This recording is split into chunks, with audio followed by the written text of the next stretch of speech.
Monday. How is everyone choo-chooing? Choo-chooing. Yes, I'm choo-chooing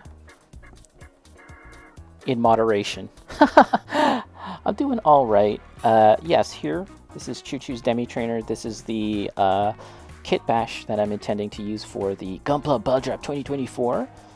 Right down there. And actually, there's some interesting things kind of moving behind the scenes. So stay tuned for more news about the Gunpla Ball Drop as we progress into the end of this month and into the next. I'd like to have some news early on of some other cool things that are happening regarding it. So yeah, this is what we have here, and I've been working on a color scheme as well and a general design. This is actually something that I've decided to discuss a bit more on my Discord because it's just a way to kind of put together my thoughts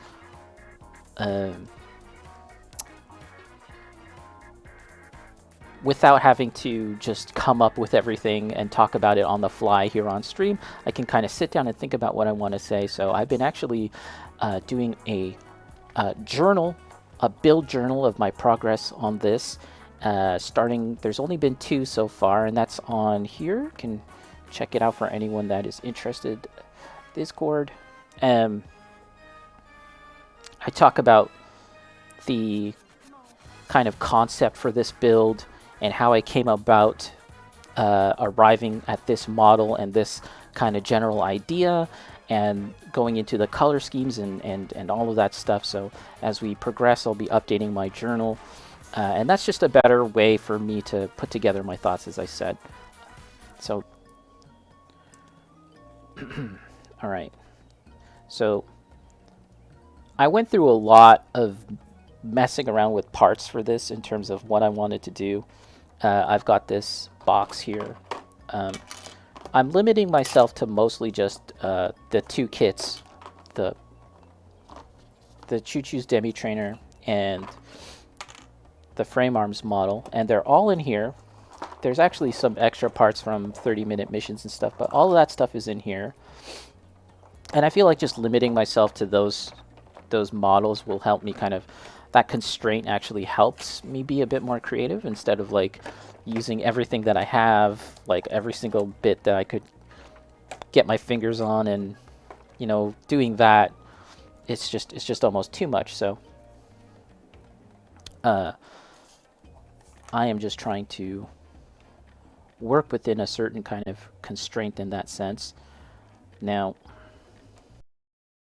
I messed around with all of these pieces, and I thought about really going in and extensively changing up some parts from Choo Choo's Demi Trainer, but ultimately I kind of landed on this idea that like fundamentally Choo Choo's Demi Trainer should stay the same, and we're just going to kind of change up a few pieces here and there.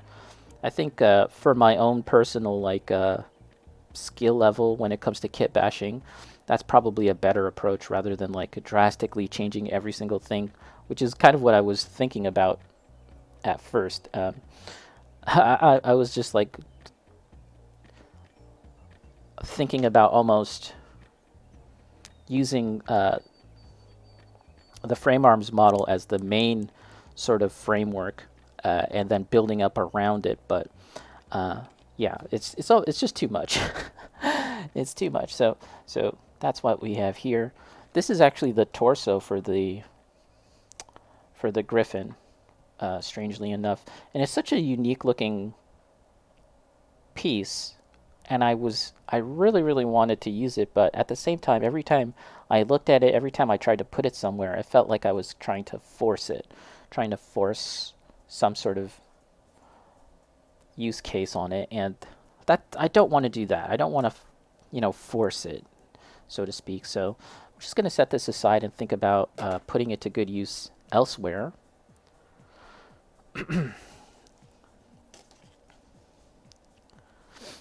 And we'll just sort of look at the rest. This is I will be using this. This is the beam rifle, the weapon for Choo Choo's Demi Trainer. Very, very nice. And it actually does plug into, it has this cable, which I love, and then it plugs into the backpack I'll be using all that. So I feel like 80% of Choo Choo's Demi Trainer will probably remain the same. It's really just like that last little bit, like this arm, for example. And interestingly, here, I'm going to open the window.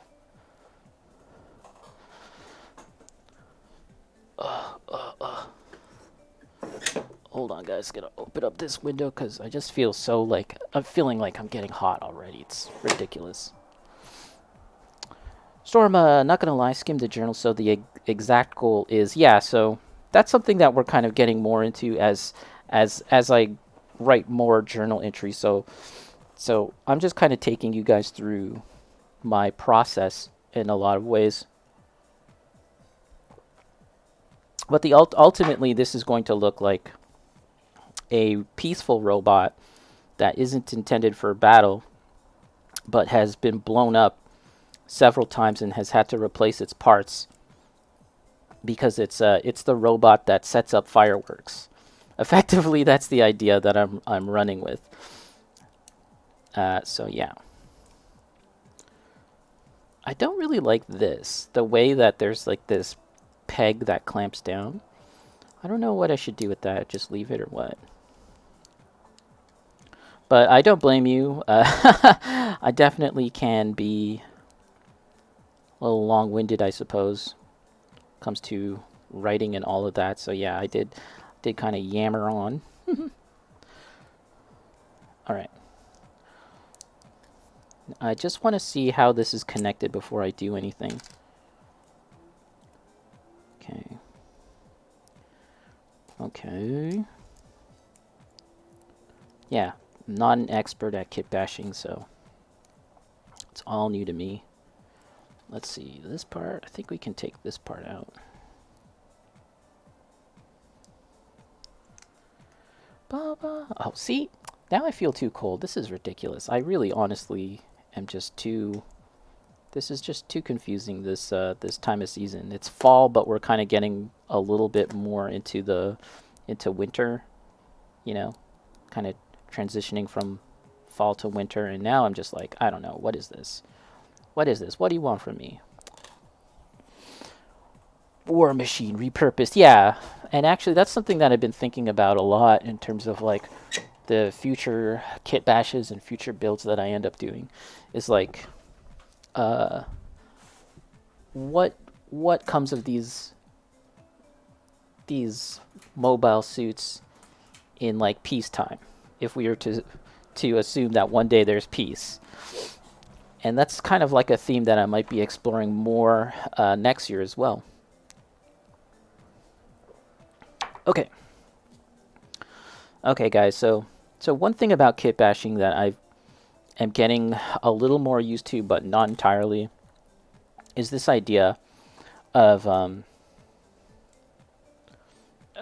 cutting into the parts irreversibly. One of the beautiful things about a lot of Gunpla 30-minute missions is that you don't have to really cut into stuff. You can just interchange parts and then have it all work together and then put it back the way you want it if you end up not liking it.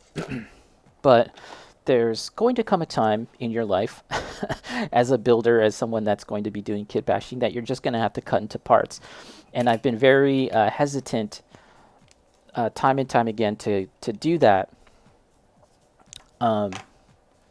because the notion that it's irreversible kind of freaks me out.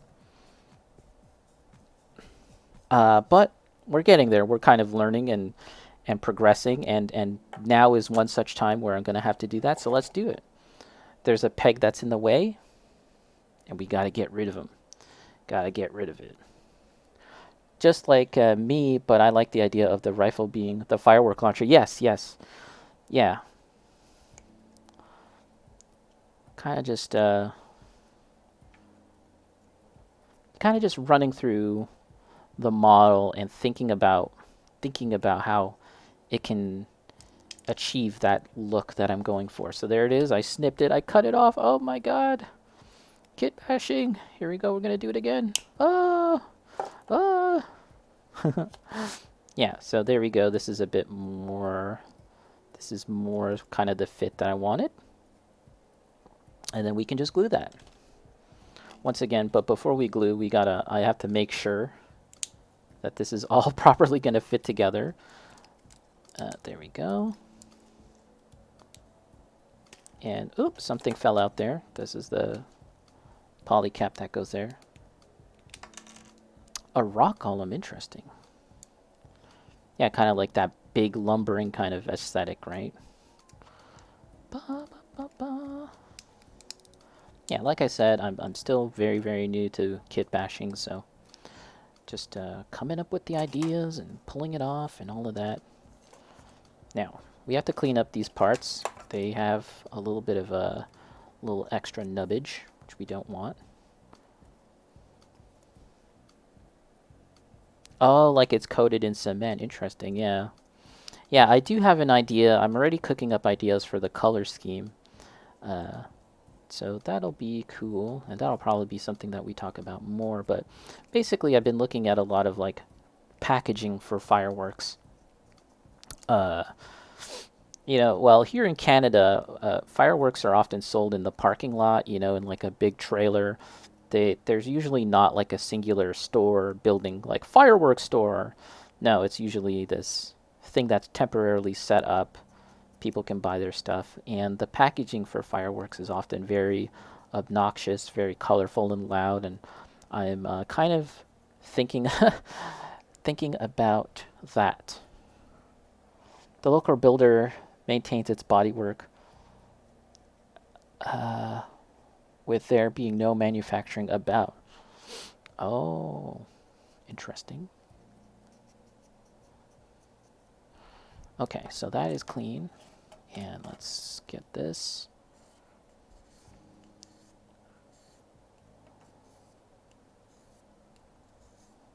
Now let's see. Oh, parts are falling off. That's cool. No problemo. And so if I can settle up on all the kind of customization that I want to do today, then we can kind of get into painting it. So I'll spray it possibly tonight or tomorrow morning. Then we can get to painting. And yeah, like I said, that's the next thing that I've been thinking about is the color scheme. I'm not looking to do anything really, really super ambitious, but at the same time, I very well might just do something kind of bananas. We'll see. Okay. So there it is. That's what we want. We can just glue that in, no problem. Oh, is there a bit of a conflict here in the fit? There could be some pieces that are butting up against each other.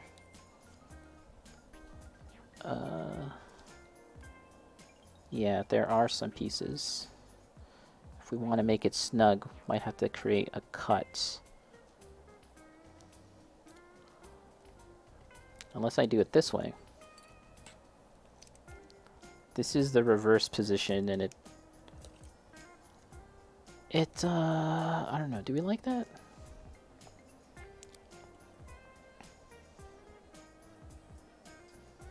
Color scheme stumps me. I was trying to think of one, so let a friend decide. Yeah, it's tough. It doesn't come easy on one hand, and the reason why I thought that might be a good idea for this model was that this is the robot that sets up fireworks, right? This is a robot or mobile suit that is intended for that purpose, and so having an arm that would stretch out and then another arm to help position it while the other one has like a light or something would work. That's why I have it like that. It's pretty goofy because nowadays they use like sequencers and stuff like that to fire. You don't have to get close to fireworks at all, but anyways, 90%